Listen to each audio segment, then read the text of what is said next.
केसरिया बालम अवोनी अधारो मारे देश। उनके फोटो की खामोशी भी सनद होती है। कुछ ना कहने से भी छिन जाता है एजाज सुखन, कुछ ना कहने से भी छिन जाता है एजाज सुखन, चुप रहने से भी जालिम की मदद होती है। तो हमारे समाज में मजलूमों की आवाज बनने वाले और जो काम ये सौंपा गया है अधिवक्ताओं को, उन सभी को अधिवक्ता दिवस की हार्दिक शुभकामनाएं। DNG सोनी साहब ने बताया कि अधिवक्ता एडिक्शन टू वोकल, तो ये श्रेष्ठ वक्ता का जो काम समाज ने सौंप रखा है, जिस तबके को सौंप रखा है, वो परम सम्मानीय मेरे साथी अध्यक्ष तालुका विकास सेवा समिति सुजानगढ़ श्रीमान शैलजी भाटी साहब, मेरे अनुज विकास गजराज, मंच पर बचासीन सीनियर अधिवक्ता सोनी साहब अध्यक्ष। अवसर हमने ये जो हमने बनाने का कोशिश किया है, क्योंकि एक प्रकार की स्कीम अभी चल रही है, एक प्रकार का एक कैंपेन प्रारंभ किया है। उस कैंपेन के सिलसिले में मैं आपसे मिलना चाह रहा था। एक बात मुझे बड़ी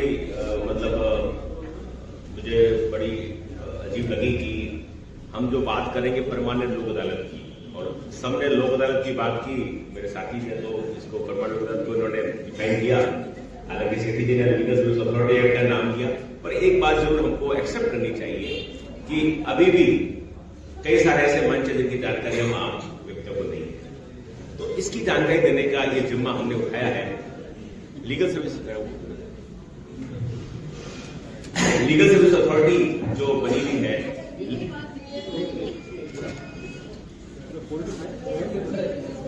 वो आईपैड और देने का काम जुडिशरी को सौंपा गया है। परंतु ये देखा गया कि न्याय देने के साथ साथ में कुछ और भी हमारे पक्ष होते हैं जिनको जिम्मा उठाना चाहिए न्यायपालिका को।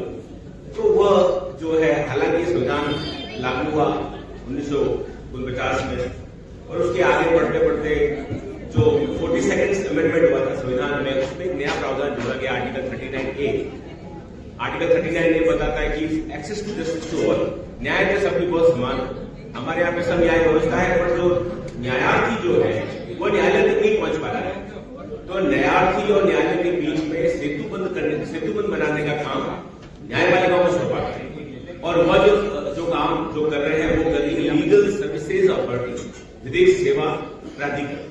तो विधिक सेवा प्राधिकरण हर स्तर पे बनाए गए। राष्ट्रीय स्तर पर राष्ट्रीय विधिक सेवा प्राधिकरण, राज्य स्तर पर राज्य विधिक सेवा प्राधिकरण, जिला स्तर पर जिला विधिक सेवा प्राधिकरण, और आपके तालुका स्तर पर तालुका विधिक सेवा समिति। इसका उद्देश्य ये होता है, ये नहीं चाहते कि किसी का फैसला किस प्रकार से हो, नहीं, वो ये चाहते हैं कि किसी व्यक्ति को न्याय तक बहुत सब कुछ समान रहे। इसके लिए अगर उसको किसी भी निरोधता के चलते अगर वो न्याय पाने से वंचित रहे, तो उसके लिए उसको निःशुल्क विधिक सहायता प्राप्त हो। ये तो इसके बहुत छोटा सा आयाम है। इसके और आयाम दिनों दिन बढ़ते रहे। संविधान लागू हुआ 1949 में, 1976 में आर्टिकल 39A भाग 4 संविधान में जोड़ा गया, और सब सरकारों को डायरेक्शन दिया कि आप ऐसी व्यवस्था बनाएंगे कि कोई भी व्यक्ति किसी भी निरोधता के चलते न्याय तक उसकी पहुंच उसकी समान रहे। इसको ध्यान रखने के लिए उद्देश्य क्या था? इक्वल एक्सेस टू जस्टिस, न्याय की सबकी पहुंच समान। 1976 में ये हमारे संविधान में एक प्रावधान जुड़ भी गया, पर ये प्रावधान जुड़ा और ये सुषुप्तावस्था में रहा। फिर आगे बढ़ते 1987 में जाकर एक अधिनियम, जिसका जिक्र सेठी जी ने भी किया था, लीगल सर्विसेज अथॉरिटी एक्ट एक बना और एक अमली जामा पहनाया गया, और फिर भी सुषुप्तावस्था पड़ा रहा। 1999 में जाके इसको लीगल सर्विसेज अथॉरिटी का गठन हुआ, और हर स्तर पर जहां भी न्यायालय है वहां पर लीगल सर्विसेज अथॉरिटी बनी है। पर बड़ा दुख का विषय है कि अभी भी कानून के जो पढ़ने वाले लोग हैं उनको भी इसकी डिटेलिंग में जानकारी नहीं। जो हमारे संपर्क में आ गया, जो हमारी मीडिया विराजे हैं, जो हमारे पैनल अधिवक्ता विराजे हैं, वो तो इसकी जानकारी रखते हैं, पर फिर भी आम अधिवक्ताओं में और साथ साथ में आम व्यक्तियों में तो जानकारी इसकी बहुत कम है। इसकी जानकारी होनी चाहिए। देखा जाए तो ये सर्विसेज अथॉरिटी आने के बाद में पता चला कि ये जो विधिक पेशा है वो पेशा नहीं है, वो सेवा है। ये पहली बार एक प्रकार का नैरेटिव सेट किया गया कि इसको पेशा न माने, इसको सेवा माना जाए।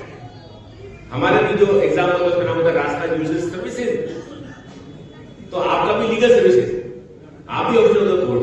तो इस प्रकार का एक नैरेटिव सेट करेंगे, नहीं हम सेवा के लिए, उसकी जो मूल्य वो अदा करता है वो कुछ भी नहीं, कुछ है, नगण्य है। क्योंकि किसी ने कहा कि nothing reckless more in human dirt than including sense of injustice, कि अन्याय की चीज से बढ़ के कोई चीज नहीं होती। तो इस चीज को दूर करने का काम करता है अधिवक्ता। तो उसकी आप अगर जो भी कुछ वो अपना मेहनत लेता है वो कुछ भी नगण्य है।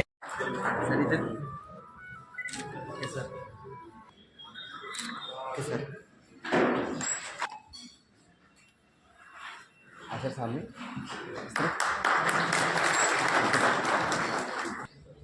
सर सामने सर। Okay sir. सर सामने।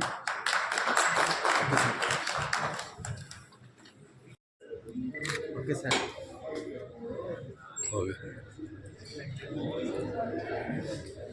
माननीय मुख्य अतिथि डॉक्टर शरद कुमार जी व्यास, विशिष्ट अतिथि महेंद्र प्रताप जी भट्टी, विकास जी गजराल, मंचासीन सभी मान्यवर, आदरणीय वरिष्ठ अधिवक्ता साथियों, समाज सेवीजन, पत्रकार बंधु तथा उपस्थित साथियों, आप सभी को मेरा सादर नमस्कार, प्रणाम। आज का यह अवसर हम सभी के लिए अत्यंत हर्ष व गर्व का है, क्योंकि हम यहाँ न्याय व्यवस्था की जुड़ी हमारे सम्मानीय अधिवक्ताओं के उत्साहवर्धन, सम्मान तथा विधिक जागरूकता के प्रसार के लिए आयोजित